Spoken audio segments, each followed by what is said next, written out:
তো নমস্কার বন্ধুরা, সকাল সকাল আপডেট দিতে আসলাম। হ্যাঁ, খবরটা হয়তো অনেকেই শুনেছো, আমিও শুনলাম, তাই ভাবলাম যে আপডেট দিতে আসি। কদিন ধরে ভিডিও দিচ্ছি না, চ্যানেলের সমস্যা হয়েছে কিছু।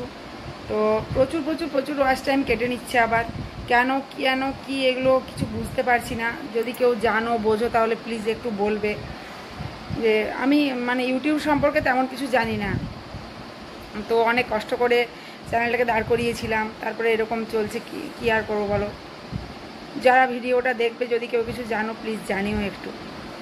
তো খবর পেলাম যে আমাদের দিশানির বিয়ে হয়ে গেছে। প্রীতম যে দিশানির জন্য প্রায় মরে যাচ্ছিল, গ্যাসের ওষুধ খেয়ে সুইসাইড করছিল, সেই দিশানির বিয়ে হয়ে গেছে। এবার তাহলে প্রীতম কি করবে? রিমিকে মেনে নেবে না রিমির সাথে এখনও ডিভোর্স করবে?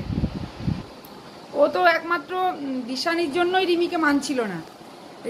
দিশানির সাথে বিয়ে হলো, দিশানির সাথে ঝামেলা করে দিশানি চলে গেল, তারপর রিমির সাথে প্রেম, রিমির সাথে বিয়ে। রিমি এসে সংসার করতো, আবার চলে যেত, সংসার করতে চলে যেত, কিন্তু কোনো মতেই আর ছিপ ফেলে দিশানিকে তুলতে পারেনি। লাস্ট টাইম যখন রিমি চলে গেল, তখন দিশানিকে টোপ পেলে তুলল প্রীতম। দিশানিরও মনে মনে ইচ্ছে ছিল। তারপর দুজনে তো চুটিয়ে প্রেম, অভিনয়, সিনেমার নাম করে, শুটিংয়ের নাম করে চুটিয়ে প্রেম, মা বাবা সহ। কিন্তু দিশানি মা বাবা নয়, প্রীতমের মা বাবা সহ সবাই একসঙ্গে যেত কিনা, যে মা বাবার সাথে যাচ্ছে, আমরা কিছু করছি না। কিন্তু যাই হোক, সেটা হয়ে গেছে যা হওয়ার। তারপরে তো রিমি আসলো আবার ফিরে। দিশানি তো রিমিকে সংসার করতেই দেবে না, কিছুতেই করতে দেবে না, ও সংসার করবে। রিমি গেল না, রিমিকে তাড়ানোর অনেক চেষ্টা করা হলো, একের পর এক সুইসাইড, শ্বশুর শাশুড়ি বর সবাই মিলে। তারপর তো সঙ্গীতা ম্যাডাম আসলেন, সমস্তটা মিটমাট করার চেষ্টা করলেন। আগেই সঙ্গীতা ম্যাডাম এসেছিলেন, কিন্তু পরবর্তীকালে সঙ্গীতা ম্যাডামের হাতে সবটা চলে গেল। তারপর প্রীতমদের মোবাইল সিজ করা হলো। এখনও পর্যন্ত প্রীতম ভিডিও দিচ্ছে না। মোবাইলগুলো ফিরে পেলেও হয়তো দিশানির শোকে আর ভিডিও দিতে পারছে না। তো অনেকবার দিশানি অভিনয় করেছে, সিঁদুর পরার, শাঁখা পরার। এবারে সত্যি সত্যি বিয়েটা হয়েছে, সত্যি সত্যি।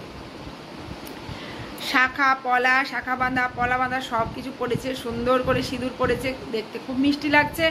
কিন্তু বরকে এখন আড়ালে রেখেছে, বর এখন আড়ালে আছে। না, প্রীতমের সঙ্গে বিয়েটা হয়নি, সেটা প্রীতমের মাসিই ক্লিয়ার করেছে যে দিশানির বিয়ে হয়ে গেছে, কিন্তু প্রীতমের সঙ্গে হয়নি।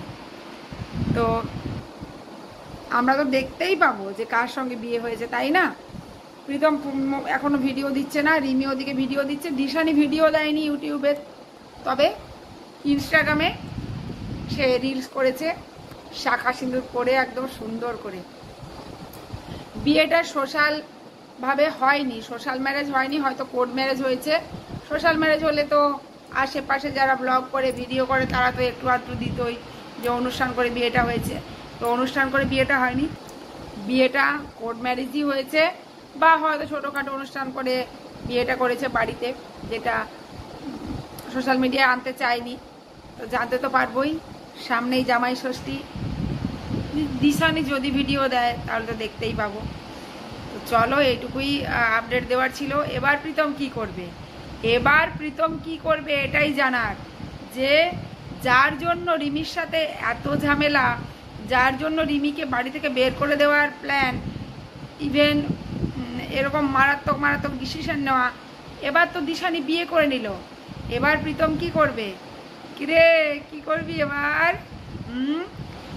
আমি কাউকে খারাপ বলছি না, সবাই ভালো। দিশানি যদি এগুলো না করতো, তাহলে দিশানির আরও আগে বিয়েটা হয়ে যেত। আর মা বাবা তো বাড়ি থেকে বিয়ে ঠিক করে দিয়েছিল। আর সবাই বলছে, সবটা জেনে ওকে কে বিয়ে করলো?